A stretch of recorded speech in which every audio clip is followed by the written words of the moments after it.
Okay, so Chapter 6 has been all about factoring, all about how do we get our trinomials and our polynomials broken down into a more usable format. We really like having binomials times binomials, and as you'll see in 6.6, the reason for that is because then we can set each of our binomials equal to 0, and we can actually start solving these different functions, these different equations.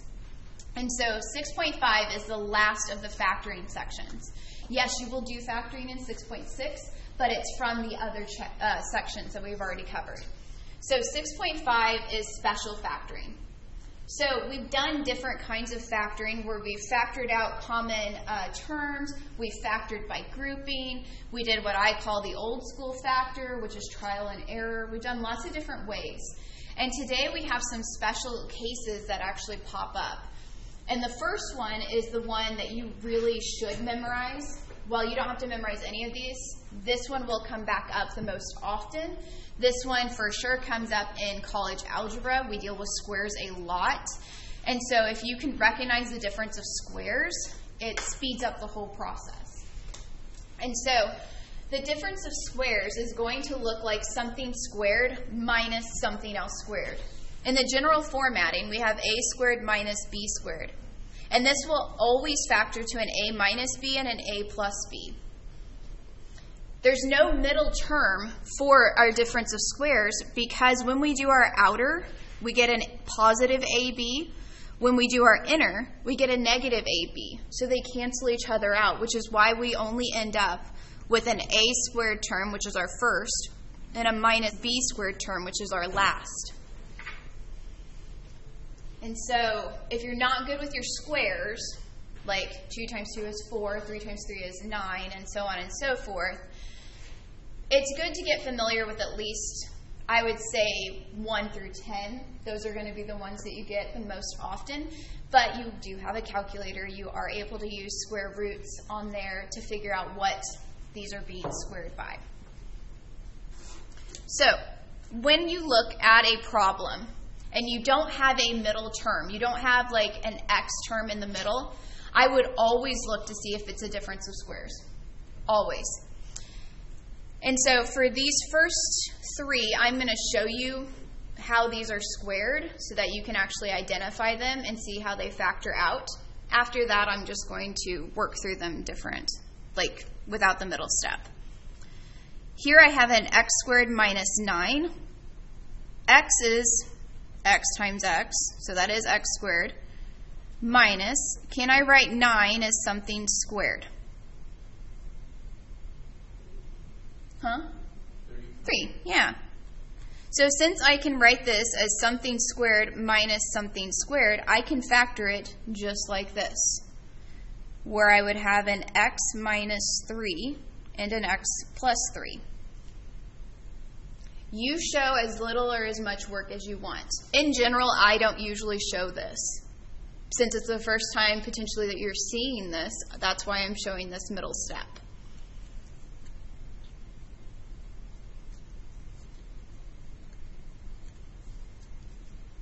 This one's about as easy as they come.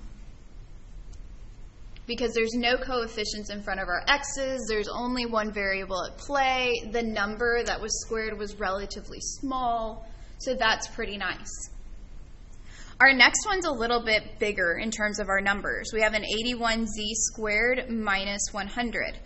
So I need to figure out, can I write this as something squared minus something squared? Is 81 a perfect square?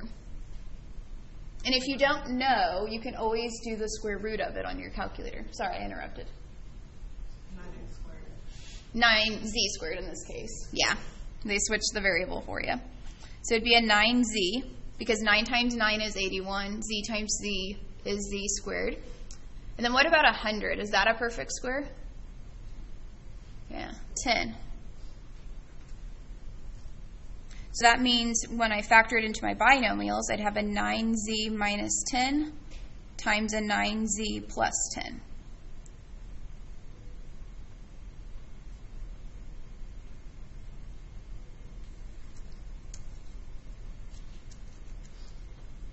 Now our last one, we have a 9x squared minus 36y squared.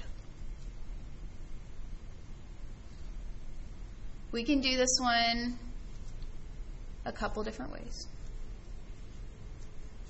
The way I did it in my handwritten notes is I actually pulled out the common factor first. I noticed that 9 and 36 both have a 9 in common, and I pulled that out before I looked for difference of squares. However, we don't have to do that. We can approach this problem just like we've done the other two, where I say, okay, can I write 9x squared as something times something squared?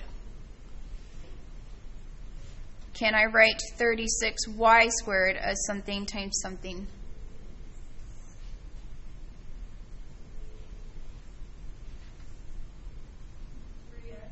3x, that would give me this one. What about over here? 6x. Close, 6y. 6y. Yeah. Okay. So that would give me a 3x minus 6y times a 3x plus 6y. Now, here's one of the reasons why in my handwritten notes I factored out first. Because if we look at this, we did the difference of squares. But look at all the terms inside of my parentheses. Do they have anything in common? If I look at this set of parentheses, just the 3x minus 6y, is there anything else I could factor out?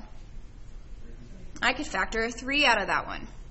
And if I factor a 3 out of this one, that leaves me with an x minus 2y. And then what about the second parenthesis? Yeah, I could factor out another 3, can't I? But then look, I have 3 times 3, which is 9.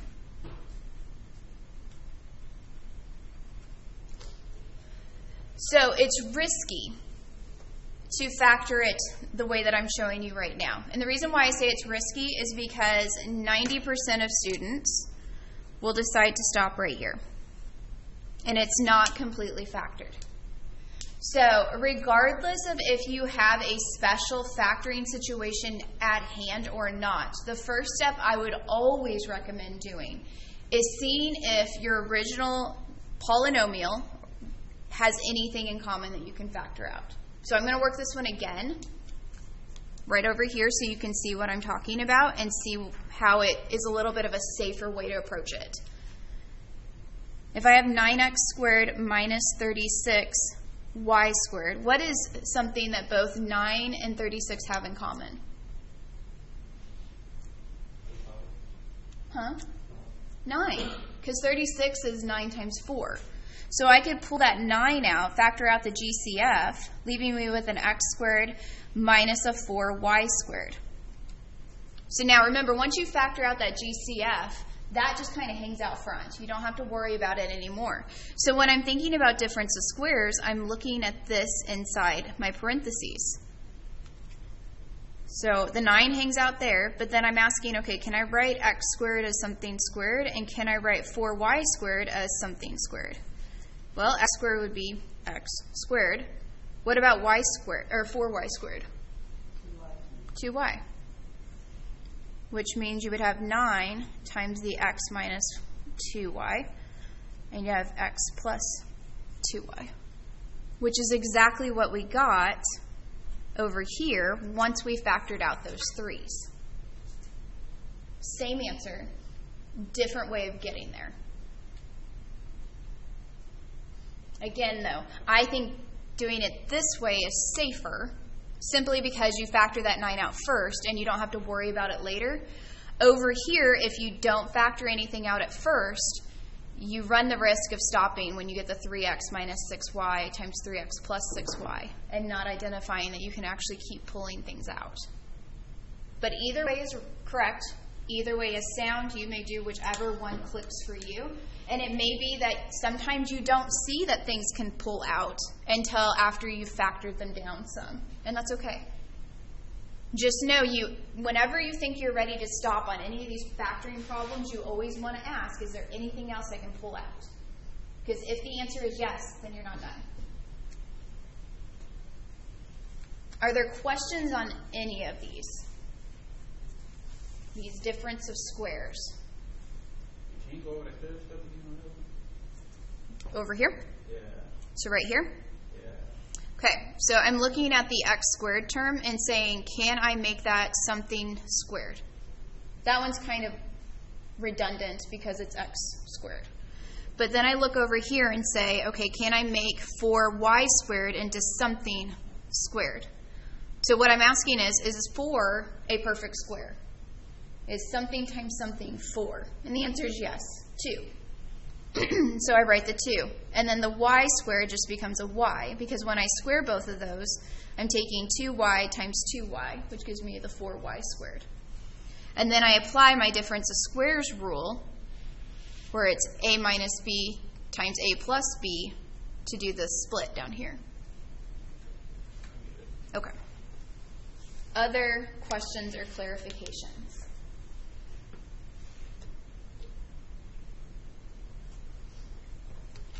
Difference of squares is the one you will encounter the most commonly. It's the one that will pop back up in college algebra 100%.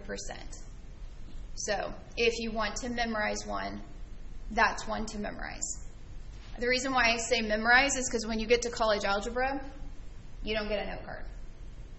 So all of these formulas that you write down on your note cards right now, you need to be trying to get those into your memory so that you don't have to memorize all of those on top of the harder algebra next time. Okay, so difference of squares, that's the one we use most common, but we do have what's known as the sum of cubes and the difference of cubes. These ones you pretty much either memorize the formulas or, in this class, you're going to write them down. But one of my coworkers, he told me that a student had taught him the SOAP method for memorizing these, and that helps a lot of students to memorize kind of the signs that go with these. So I'm going to try and teach you the SOAP method.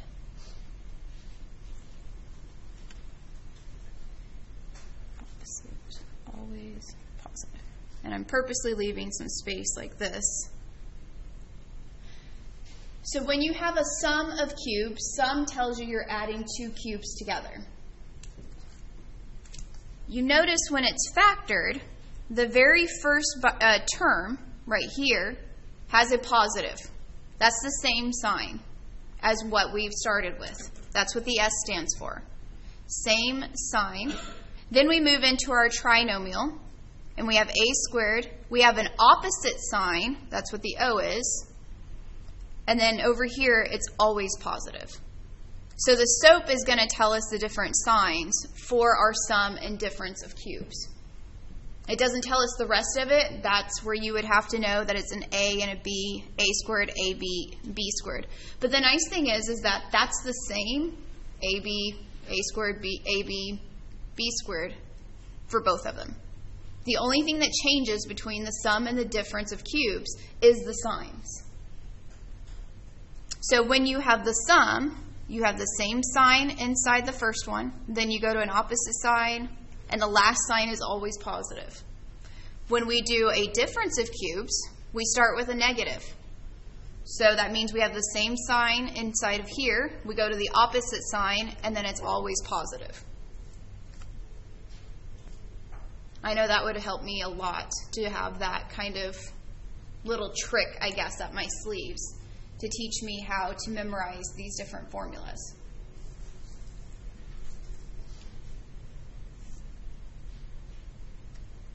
But in reality, as you're learning them, I know you're going to be referencing them, and that's okay as well.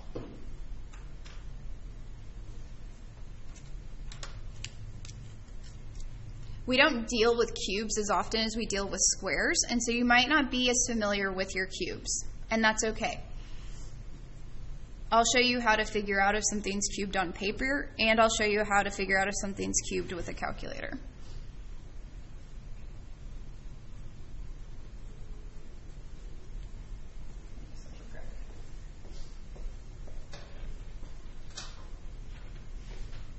We've got a third one, but I won't be able to fit it side by side.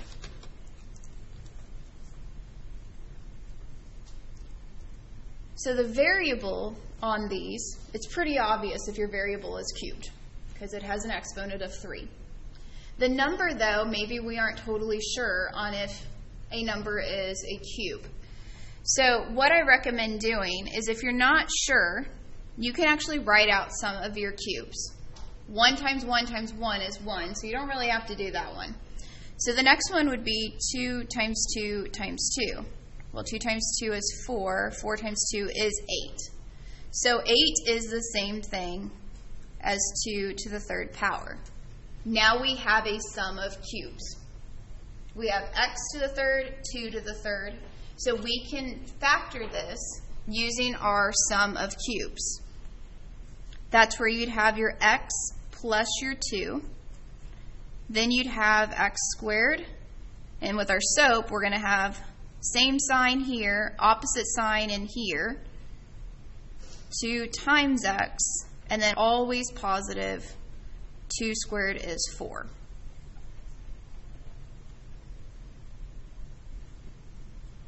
And the nice thing with our difference of cubes, or our sum of cubes, we don't ever really have to worry about if this is going to factor any further, because it won't. We're done. So you can always write out your cubes. This one, I did that on purpose because I knew it was 2 to the third power, so I wasn't going to have to go hunting very far. But 125, if I don't realize what kind of cube that is, I don't want to have to test 3 times 3 times 3 and 4 times 4 times 4 and figure that out. So on your calculator, you can actually do cube roots. The way you do that is you actually have to type the 3 first for the cube. This calculator, I have to push second, and then it's second the caret button. You'll see right here. Maybe if I can get the reflection not to be so bad. Right there, there's a little x, and then you have your radical or your square root. That x tells you you can take the third root or the fourth root or whatever number you type in first root. So I hit that first, and then I can type in the 125. Hit enter, and it tells me that's 5. 5 times 5 is 25. And then if you have 5 quarters, you have $1.25. So you can do a cubic root or whatever root you need to do on your calculator. This one you have to type the number in first. On the blue and white ones, which are the other pre-approved calculators, you still have to type the number in first, but then it has a nicer viewing option to where it doesn't look quite like that. But it's the same concept. So all of that to say, we have y to the third minus 5 to the third. This is a difference of cubes. So we're going to have the same sign inside of our first factor. So it's y minus 5. Then we're going to have the opposite sign after we do y squared. We'll have opposite sign. We'll have 5y. And then it's always positive for our last one.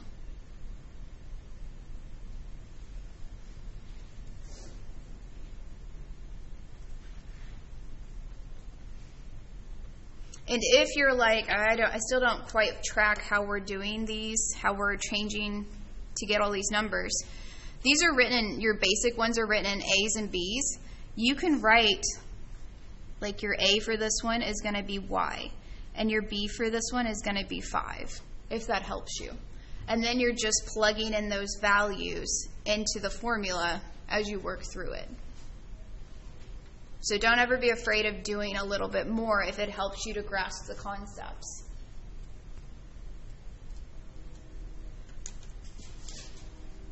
Let's do one more of this kind. 64t to the third minus 27u to the third.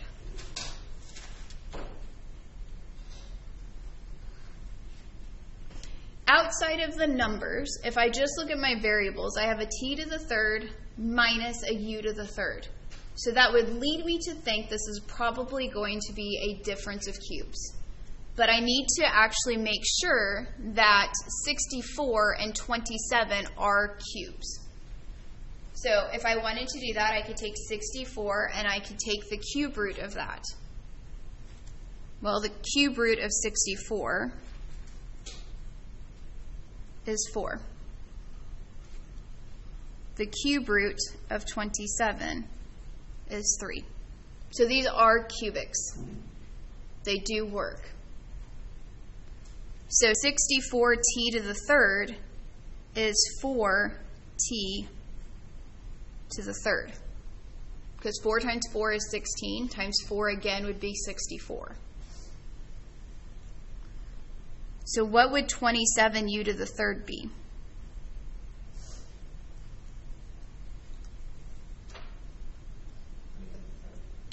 (3u to the third). Yep. So this is like my A, and this is like my B. So when I factor this, I have an A minus B. So I have 4t minus 3u. Then I have an A squared, which would be 4t squared. That's 16t squared. Plus, I take A times B. 4t times 3u will give me 12tu. Then I have b squared as my last term, which would be 3u squared, which is 9u squared.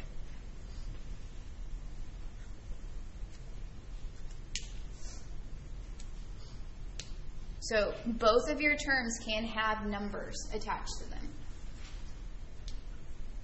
as long as those numbers are both perfect cubes.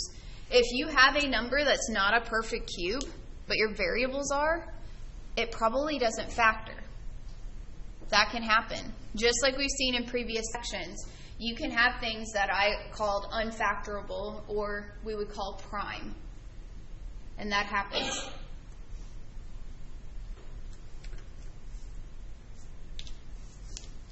Do we have any questions at all on the sum and difference of cubes?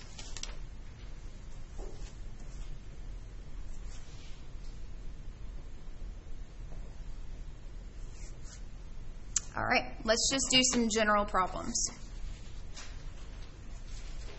These ones just say factor. They don't tell us anything special. We're going to have to kind of come up with what's going on.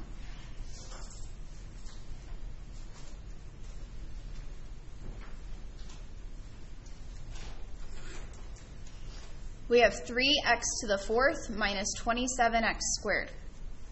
Today we have dealt with x squareds, like difference of squares. We've done sum of cubes. We've done difference of cubes. We haven't done anything with to the fourth. So my big thing that I mentioned earlier is always look and say, can I pull anything out of all of my terms? I can pull a 3x squared, exactly. And when I pull a 3x squared out, remember, once you've pulled that out, it's like the reverse of the distribution property. That would leave me with an x squared inside minus 9. So I pulled out everything they had in common, and now I look at x squared minus 9. What is this?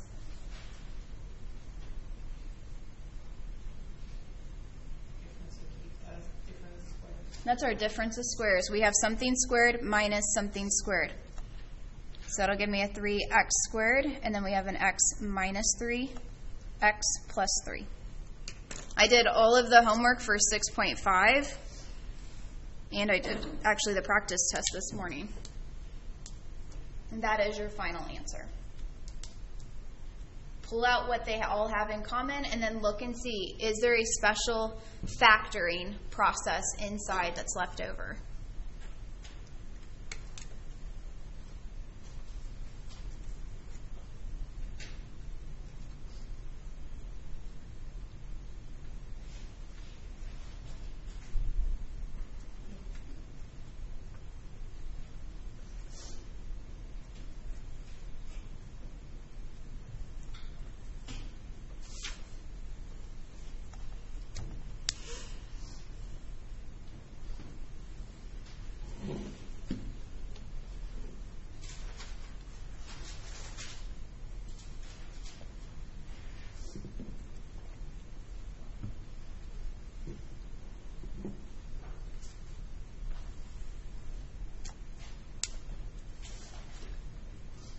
So this one's a trinomial, meaning it has 3 terms. We learned how to factor trinomials last class. But before we do anything, let's see if there's a greatest common factor that will come out of everything. 5z squared. 5z squared. 5 comes out of the numbers, and then each term has a z squared. So I can pull that out as well. That'll give us something that looks a lot more like the trinomials we dealt with last class. Because then, left inside of here, we have a trinomial that only has one variable, which is our w's. And this has a w squared plus 8w minus 9. The 5z squared hangs out outside of here. And while I'm factoring my trinomial, I'm going to use a bracket just to help differentiate between my parentheses and my... Actually, I guess I don't have to do that. I can just do a parenthesis. It'll work out. So I'm setting up my binomials. That's going to factor out of my trinomial. I know my first term is w squared. So I'm going to have a w and a w. Then I look at the sign that's on my c term. It's negative. If that sign is negative, I know I will have a positive and a negative. After this is where the trial and error kicks in. I need to think about factors of 9. That's 1 and 9 and 3 and 3. And since my signs are different, I need to think about factors of 9 that will subtract to give me 8. Will 3 minus 3 give me 8? Nah. It's going to be 9 and 1, isn't it? So then the question becomes, where do I stick which number? So look at the sign that's on your b term, this middle term. I have more positives than negatives because I end up with a positive 8. So I need my 9 to be positive. And you can always check this by using your FOIL method. You can take w times w, giving you w squared. This will give you a negative 1w plus 9w. That gives you the 8w. And then 9 times negative 1 takes you back up. So you can always FOIL to check once you've factored into binomials. This 5z squared is just using your distribution property. So you should always be able to get back up to your starting place. And I would always recommend taking the time to test that. So this one really didn't have anything to do with today. This problem was really straight out of 6.4. There was no special factoring involved outside of pulling out the greatest common factor. Any questions on those two? All right, here's another one. Let's do 15c squared d minus d, or 10cd.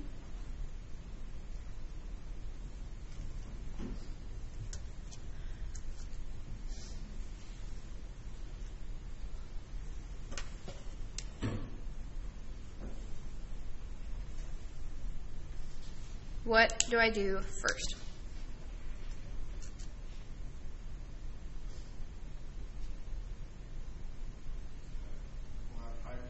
Pull out a 5d. Yeah, there's a d in each of my terms, and we can pull out a 5 out of all of my numbers. So pull out your greatest common factor first, leaving you with a 3c squared minus 2c plus 4.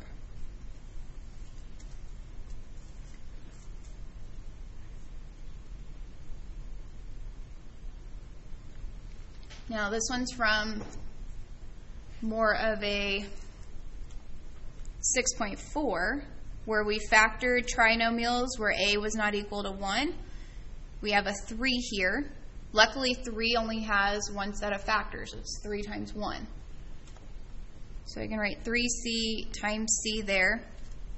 The sign in front of my c term over here is a positive. That tells me that my signs inside of here have got to be the same.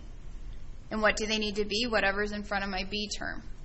So it'd be minus, minus. In factors of 4, there's only 2. There's 1 times 4 and 2 times 2.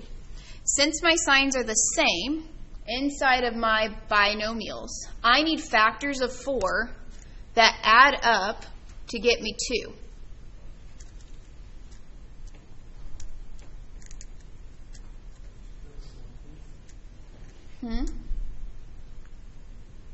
If I add 1 and 4 together, I get 5. So that doesn't work. If I add 2 and 2 together, I get 4. So that doesn't work. So what that actually tells me is I can't factor this any further. That trinomial is prime. So the only factoring I'm able to do on this problem is pulling out that greatest common factor, and then I'm done. But I don't necessarily know that just by looking at it. That's why I had to go ahead and attempt to do the factoring. One of the ways you can kind of, maybe a red alarm can go off in your head on maybe it's going to be a prime trinomial, is if you have a positive sign here, that means you're adding to get to your middle term. If your middle term is smaller than this one, that's a pretty good indicator that it's going to be prime. Because there's no factors of 4 that I could add together to get me a smaller number. But you don't have to memorize anything. You just have to play with it and realize if it doesn't factor any further, then you stop where you pulled out everything you could and you're done.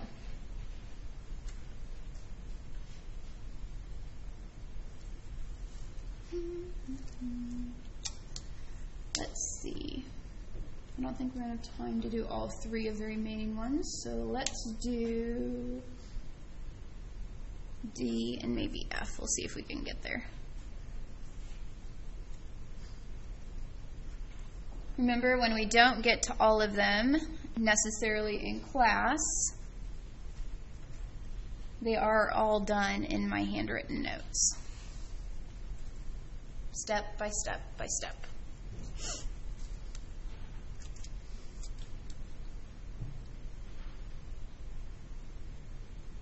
This one's a polynomial. We call it a polynomial because there's more than 3 terms. The first thing we've done on all the rest of them is say, is there anything that comes out of all of them? A 3 comes out of all these. That'll leave me with an xy plus 2x plus y plus 2.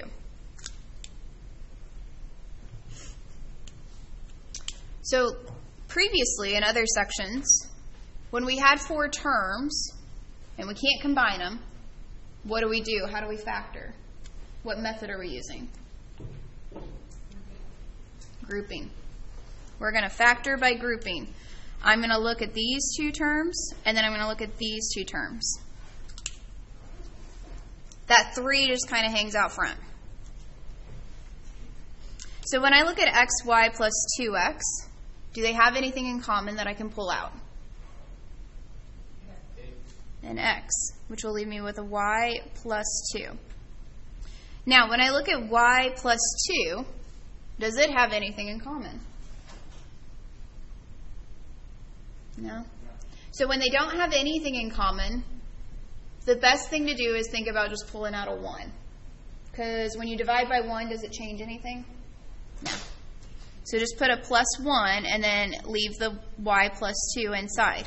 The reason why we do this is because it really points out that we do still have these 2 terms sharing something in common. They both share that y plus 2. If I don't pull out that 1, it might be easy to miss that and think that I can't actually factor it any further, but you really can. So you'd have 3 times the y plus 2, and then what are you left with? You're left with x plus 1. And again, we can test our answer. We can do the FOIL method on our binomials and then distribute our 3 and make sure we get back up to the original problem. If we don't, then either we factored wrong or we FOILed wrong. We are not going to get to the last 2 problems, which are E. E works almost exactly like this one in terms of factoring, only we get a nice trinomial that we can factor. The last one, we pull out a lot of stuff in the beginning, and then we have a sum of cubes, and we're able to do that. So both of those are worked out completely in the handwritten notes, so you can always go and reference those.